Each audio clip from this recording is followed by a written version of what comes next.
daw ulan ang pwedeng bumagsak mula sa kalangitan. Dahil dito sa Pasay, isang bato ang pinaniniwalaang hulog daw ng langit.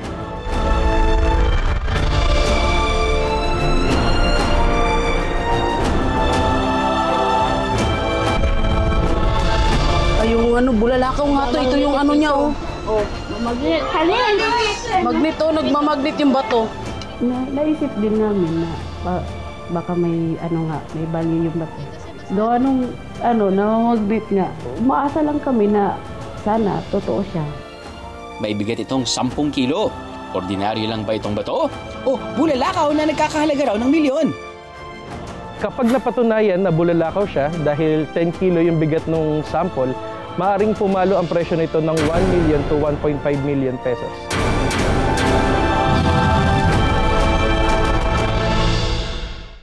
Saan nga ba napulot ang batong pinaniniwalaan na isang bulalakaw? Ako po si Jeneline Batutay. Yung nakapulot po ng bato, yung bayaw ko po.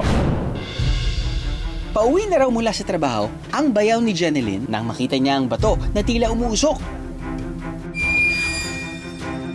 Bagamat napukaw nito ang kanyang atensyon, nilagpasan lang daw niya ito.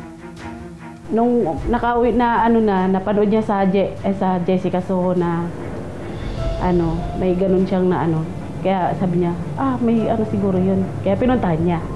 Yun nga yung napulot niya. Ayoko namamagnet siya guys. So, dito mo na guys, dito. Naabutan lang daw ni Jeneline ang kanyang mga kamag-anak na sinusubukan itong dikitan ng magnet. Tinry ko rin po magnetin. Nagmamagnet po talaga siya. Parang namangha lang ako kasi ba't yung normal na bato hindi naman namamagnet. Naisip din namin na baka may may value yung bato. Gawa nung namamagnet nga. Iniisip lang namin milyon. pang negosyo. Sa mga nagdaang taon, ilang beses nang may naitalang mga bulalakaw na di umano'y bumaksak dito sa Pilipinas. Ayon sa researchers from the University of Manchester and Imperial College London, nasa 17,000 meteorites ang nahuhulog sa Earth kada taon. Dito sa Pilipinas, 7 pa lang ang nakita at napatunayang meteorite na bumaksak sa ating bansa. 3 sa mga ito ay makikitang nakadisplay sa National Museum of Natural History sa Manila. Ang unang bulalakaw ay nakita sa Pampanga noong 1859. Sinundan naman ito sa Calivo, Aklan noong 1916 na sa kasamaang palad ay walang recorded photo in history. Sa Paitan, Ilocos Sur noong 1910, sa Pantar, Lanao noong 1938, sa Bondoc, Quezon noong 1956, sa Orconuma, Oriental, Mindoro noong 2011. At ito lang 2022 ay may nakita pang isa sa Pongo, Quirino Province. Last January 2023, pinalabas naman sa Kapuso Mo, Jessica Soho ang isang hinihinala bulalakaw na bumagsak sa Bataraza, Palawan. Dinig na dinig daw ng mga residente ang napakalakas na pagsabog. Yung mga bata, nagtakbuhan na nagasigaw, may nakita daw silang lumilipad na nag-aapoy. Parang bato siya na bumabagsak, parang bulalakaw na lumilipad. Nung nakita ko po na falling star, nag-wish po ako na sana tumangkad ako. Ayon sa mga eksperto, mataas daw ang posibilidad na bulalakaw nga ito. Pero hanggang ngayon ay hindi pa ito nahahanap dahil posibleng bumaksak ito sa kalagitnaan ng masukal na bundok. Isa raw indikasyon na bulalakaw ang isang bato ay kung may kakayahan itong dikitan ng magnet, isang bagay na di umano'y nagagawa sa batong nakita ni Jeneline. Ito ay dahil sa iron-nickel metal na matatagpuan sa loob ng bulalakaw. Pinasubok namin na ipa-magnet test na sa iba ang batong napulot ni Jeneline at iba-iba ang naging opinyon ng mga tao. Medyo napansin ko may kunting magnet talaga. So hindi siya ordinaryong bato. Natural lang nga bato? Normal lang nga bato. Pero alam nyo bang hindi naman daw lahat ng bulalakaw ay nakaka-attract ng magnet? Almost all ng bulalakaw ay namamagnet. Ano ang example ng hindi? Yung ibang mga lunar meteorites. Pero sobrang rare nila. Minabuti namin ipasuri na sa eksperto ang bato. Unang ginawa ang magnet test para maikumpara. Meron dito ang kapiraso ng Barringer meteorite na nakita sa Arizona, USA. Kitang-kita na malakas ang kabit sa magnet sa meteorite na ito. Pero nang subukan ng same magnet sa bato ni na Jeneline na di hamak ay mas malaki. Ito, malakas na magnet to ah. Ayun oh. Oh, wala. Halos wala siyang attraction. Pwedeng ang dahilan kung bakit dumikit ang magnet sa video ni Jeneline ay dahil maliit lang ang mga magnet na ginamit nila noon. Habang patuloy ang pagsusuri sa bato, May crystal din. Ayun oh. Mukhang quartz. Ayun oh, kumikinang oh. may halaga nga ba ang batong ito? Kapag napatunayan na bulalakaw siya dahil 10 kilo yung bigat ng sample, maaring pumalo ang presyo nito ng 1 million to 1.5 million pesos. Sa initial assessment, sa mga ginawa nating pagsusulit ay Bago natin alamin ang hatol ng eksperto, bakit nga ba may meteorites o bulalakaw?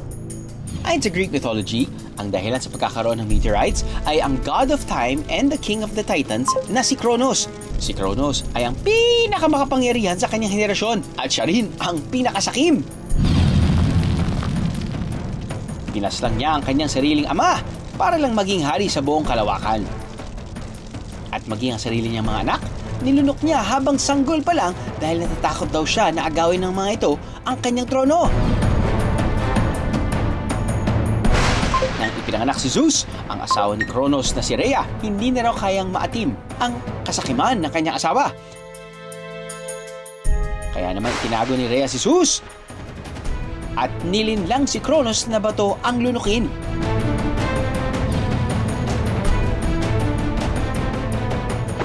Nang lumaki si Zeus, hinarap niya ang kanyang ama na si Kronos. Tinalo niya ito sa isang gyera at pinalwa ang kanyang mga kapatid. Pero maging ang bato na nilunok ni Kronos ay isinuka niya. At nagkapera-perso ang bato na siyang nahulog na umaapoy sa mundo ng mga tao.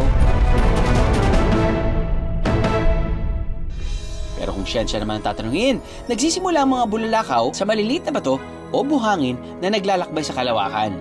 Tinatawag itong meteoroids. Kapag pumasok ng meteoroid sa ating atmosfera, mag-aapoy ito at magniningning ng sobrang liwanag. Ito ang tinatawag na meteors o shooting stars. Minsan ay nasusunog ang mga ito sa ere, pero kapag umabot na ito sa lupa, tinatawag na itong meteorites o bulalakaw. At ang dahilan kung bakit milyones ang halaga nito ay dahil out of this world ang pagiging rare nito. At malaki ang maitutulong nito sa siyensya. Ngayon, balikan na natin ang bato ni na Jeneline. pag inamoy mo siya, amoy sunog. So para siyang amoy ng may dumikit na plastic o kerosene.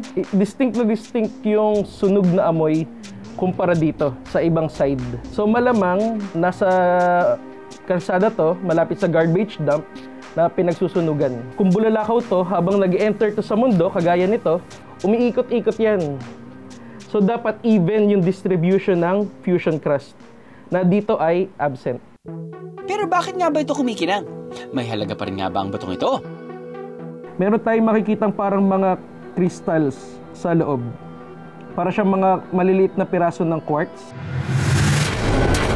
na absent sa mga meteorite. Ang mga quartz na ito, present daw sa igneous and metamorphic rocks. Ito ang mga klase ng bato na karaniwang nakikita sa kung saan-saan lang. Kaya wala itong halaga o value. Ang hatol na eksperto sa bato ni na Jeneline. Sa initial assessment, sa mga ginawa nating pagsusulit ay mukhang negative na bulalakaw siya. So siguro mga 95% o ganun na sure ako na hindi siya bulalakaw. Dito sa bansa natin, wala pa tayong laboratorio, private or government, na may kakayahan na mag-testing with final authority and inclusivity na meteorite nga ang sample ng isang bato. Wala pa sa atin yung technology na yun, hindi pa available. Kaya lagi namin sinasabi, pwede na kayong dumirekta sa mga laboratory sa ibang bansa. Ibinalita namin kay Jeneline ang naging hatol na eksperto. So ano ba ang reaction niyo doon? Sa... Wala, dismaya kasi parang hindi siya, hindi talaga siya. Umaasa lang kami na sana totoo siya. Wala namang masama kung umasa mga kaaha. Pero when in doubt, mas mabuti sa eksperto ay kumonsulta. Bato-bato sa langit. Ang siyang mabagsakan, pwedeng swertihin. Aha!